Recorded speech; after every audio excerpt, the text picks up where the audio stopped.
سے نکالا؟ وہ کون ہے جسے اللہ نے محمد کا نام دیا؟ میں نے اسے دکان سے نکالا۔ وہ کون ہے جسے میرے اللہ نے احمد کا نام دیا؟ میں نے اسے گھر سے نکالا۔ وہ کون ہے جسے میرے اللہ نے حبیب کہا، خلیل کہا، کلیم کہا، جسے میرے اللہ نے طٰہٰ کہا، یاسین کہا؟ اسے میں نے زندگی سے نکالا، جسم سے نکالا، کاروبار سے نکالا، جاب سے نکالا، معاشرت سے نکالا، اخلاق سے نکالا۔ یہ کون ہے؟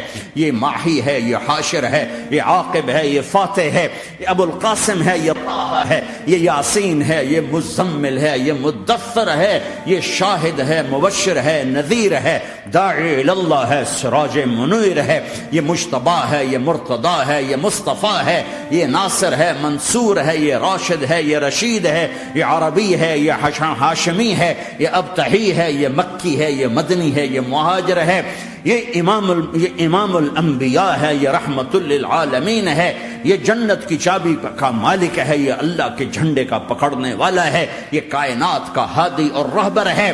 یہ وہ ہے جس کو پہلی کتابوں میں کہا جا رہا ہے اجعل السکینۃ لباسہ والبر شعارہ والحق منطقہ والعدل والعفو والمعروف خلقہ والعدل سیرتہ والہدى امامہ احمد اسمہ والاسلام ملتہ۔ پتہ نہیں کہاں سے حدیث مجھے پرانی 30 سال پرانی پڑھی ہوئی یاد آ گئی۔ یہ وہ ہے جسے برمنگم والے بھلا دیں گے پر اس کا رب نہیں بھولا۔ تو حبیب ہے، وہ تو حبیب ہے۔ یہ وہ ہے جس کا نام احمد ہوگا، جس کا دین اسلام ہوگا، ہدایت کا وہ امام ہوگا، حق اس کی زبان ہوگی، عدل اس کی عدل عدل عدل عدل عدل عدل اس کی زندگی ہوگی، اس کی زندگی ہوگی، معاف کرنا، درگزر کرنا اس کے اخلاق ہوں گے، تواضع عاجزی اس کا لباس ہوگا، تواضع آج اس کا لباس ہوگا۔ وہ کل کائنات کا امام ہوگا۔ اس کے ذریعے سے اندھوں کو روشنی ملے گی، بہروں کو کان ملیں گے، گمراہوں کو ہدایت ملے گی، جہنم میں جانے والے جنت میں جائیں گے، ٹوٹے دل آپس میں جڑیں گے، قبیلے قومیں مل کر آپس میں امت بنے گی۔ یہ ہے محمد بن عبداللہ بن عبد المطلب بن ہاشم بن عبد مناف بن قصی بن کلاب بن مرہ بن کعب بن لوی بن غالب بن فہر بن مالک بن نضر بن کنانہ بن خزیمہ بن مدرکہ بن الیاس بن مدر بن نزار بن معد بن عدنان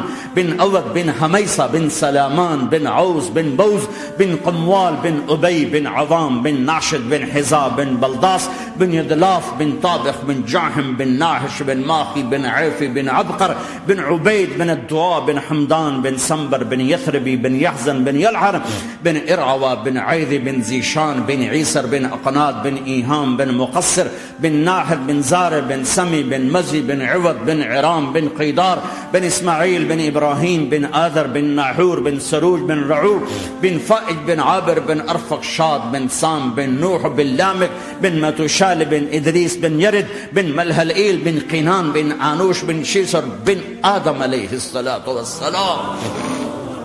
ہاں یہ وہ ہے جو آج امت کے گھروں سے نکل گیا۔ یہ وہ ہے جو دنیا سے جاتے ہوئے امت کو یاد کر رہا تھا۔ ہر کوئی اپنے بچوں کو یاد کرتا ہے۔ میرے باپ ہارٹ اٹیک میں اچانک گئے، بیٹیاں دور تھیں، ایک لاہور میں تھی، ایک فیصل آباد میں تھی۔ وہ کہیں وہ میری دھیاں مینو ملاؤ، وہ میری دھیاں مینو ملاؤ، وہ میری بیٹیاں مجھے ملاؤ۔ پر اس وقت نہ کوئی ٹیلی فون تھے ایسے، نہ کوئی ایسے وہ آپس میں کوئی رابطے تھے، تو وہ نہیں پہنچ سکی۔ میرا باپ یہی حسرت لے کے مر گیا کہ میں نے اپنی بیٹیوں کو نہیں دیکھا۔ یہ میرے نبی آج 12 ربیع الاول ہے اور 7 جون ہے، 633 عیسوی ہے اور 11 ہجری ہے اور پیر کا دن ہے اور 10 سے 12 کے درمیان کا ٹائم ہے، اور اشارہ ہو چکا ہے کہ آج محبوب کی ملاقات ہے۔ آپ اپنے ساری بیگمات کو بلایا اور ان کو رخصت کیا، پھر بیٹی کو بلایا، ملاقات کی، رخصت کیا، پھر علی کو بلایا اور گود میں سر رکھا، کمر پہ ہاتھ پھیرا، کچھ دعا دی، پھر رخصت کیا، پھر سب سے آخر میں حسنین کو بلایا، حسن کو ادھر لیا، حسین کو ادھر لیا، دونوں کے سر چومے اور ساتھ ہی آنسو جاری ہو گئے۔ بیویوں کو رخصت کر کے نہیں روئے، بچی کو رخصت کر کے نہیں روئے، داماد کو رخصت کر کے نہیں روئے۔ جب بچوں کو سینے سے لگایا تو آنکھوں میں آنسو کہ آپ دیکھ رہے تھے کہ ایک کو زہر میں مار دیا جائے گا اور ایک کا سر کاٹ کے نیزے پہ چڑھا دیا جائے گا۔ ابن زیاد کے سامنے حسین کا کٹا ہوا سر آیا، اس نے منہ پہ چھڑی ماری اور کہنے لگا میں نے ایسا حسن آج تک نہیں دیکھا، مرنے کے بعد بھی ایسا روشن چہرہ میں نے نہیں دیکھا، پھر چھڑی ماری۔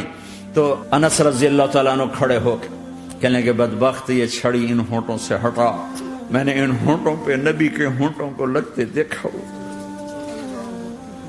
ان ہونٹوں کو میرے نبی نے چوما ہوا ہے۔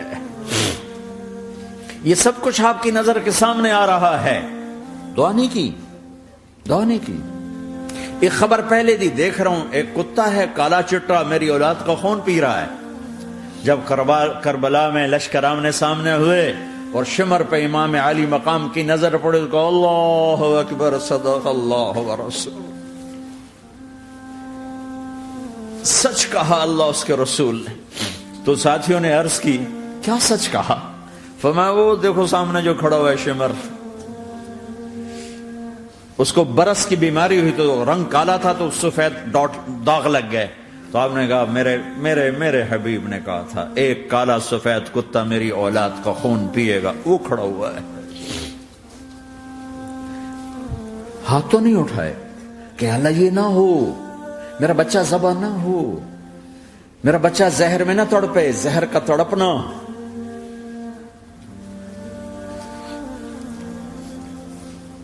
سب کو رخصت کر دیا، جبریل آ گئے،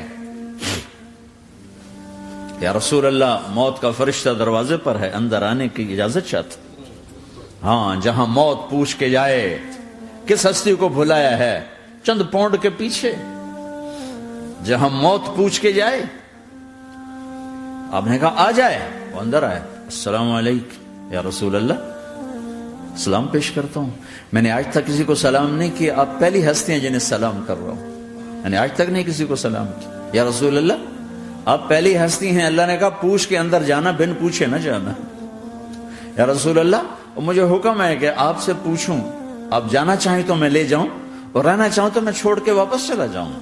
طارق جمیل سے کوئی پوچھے، آپ سے کوئی پوچھے، پوچھا جا رہا ہے، موت پوچھ رہی کہ آؤں کہ نہ آؤں۔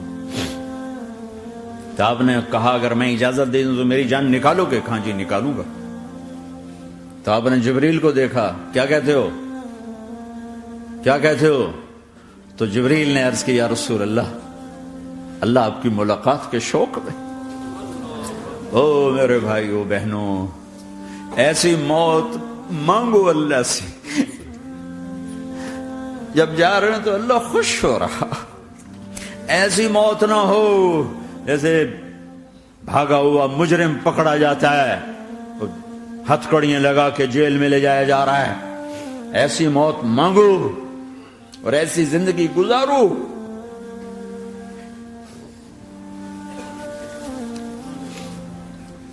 موت ہمارے لیے راحت، اللہ خوش ہو رہا۔ جب سعد بن معاذ کا انتقال ہوا تو آپ نے فرمایا، میرے نبی نے فرمایا، سعد بن معاذ بڑے صحابہ میں ہیں، میرے نبی نے فرمایا کہ آج اللہ کا عرش خوشی سے جھوم اٹھا ہے، چونکہ وہاں تو جا رہے ہیں نا، یہاں سے نکلنا ہے، وہاں تو پہنچنا ہے، وہاں تو خوشی ہے، یہاں غم ہے۔ تو آپ نے کہا، میرے نبی نے فرمایا کہ آج میرے اللہ کا عرش سعد کے پہنچنے پر خوشی میں جھوم اٹھا ہے۔ ایسی موت مانگو کہ اللہ کا عرش بھی خوشی سے جھومے، اللہ بھی خوش۔ کیا کر رہے ہو، کدھر جا رہے ہو؟ اس دھوکے کے گھر، اس مچھر کے پر، اس مکڑی کے جالے، اس دکھوں کے گھر، اس غموں کی دنیا میں کیا ڈھونڈتے ہو؟ جاؤ اللہ کو ڈھونڈو، جاؤ اس کے حبیب کو ڈھونڈو، کہ جاؤ مزے کی زندگی یہاں گزارو، مزے کی نیند قبر میں پوری کرو اور جنت میں ہمیشہ کی راحتوں کے مالک بن جاؤ۔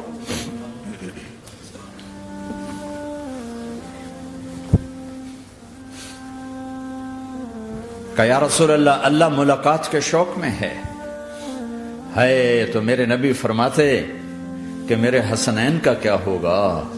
میں تو دیکھ رہا ہوں ایک زہر میں تڑپتا ہے، ایک بچوں سمیت نیزے پہ چڑھا ہوا ہے۔ ویسے بھی محرم ہمیں یاد دلاتا ہے کہ اللہ کو راضی کرنے کے لیے آخری حدوں تک پہنچنا بھی کامیابی کا صحرا گلے میں ڈالنا ہے۔ ایک نے فتح کا جھنڈا گاڑا، قیامت تک کے لیے ذلت اس کے ماتھے کا نشان بن گئی۔ ایک نے سر کٹا کے نیزے پہ چڑھایا اور قیامت تک کے لیے عزت کا صحرا گلے میں ڈال لیا۔ کیوں کہ ایک دنیا کی بازی ہارا پر اللہ کو لے کے جیت گیا، اور ایک دنیا کی بازی جیتا اور اللہ کو کھو کے ہار گیا۔ اللہ کو پالینے کے بعد کوئی ہار نہیں، اللہ کو کھو دینے کے بعد کوئی جیت نہیں۔ اللہ کو اپنا مطلب بناؤ، اللہ کو مطلب بناؤ، اللہ کو مطلب بناؤ، اللہ کو اپنی زندگی کا مقصد بناؤ۔ ہے جبریل واپس جاؤ اور اللہ سے پوچھ کے آؤ میرے بعد میری امت کے ساتھ کیا کرے۔ ہائے واہ یا رسول اللہ۔ ہر کوئی اپنے بچوں کے لیے پریشان ہوتا ہے کہ میرے بچوں کا کیا بنے گا۔ آپ کہہ رہے ہیں میری امت کے ساتھ کیا کرے گا میرا اللہ؟ جاؤ اللہ سے پوچھ کے آؤ، میں پھر جواب دوں گا۔ واپس گئے، جواب آیا کہ اللہ کہہ رہے ہیں کہ ساتھ دوں گا، میرے رب کی عزت کی قسم، اور لاکھوں کروڑوں درود و سلام ہوں اس کملی والے پر۔ اگر آپ یہ سوال نہ اٹھاتے، آج میں اور تم بھی بندر خنزیر ہوتے۔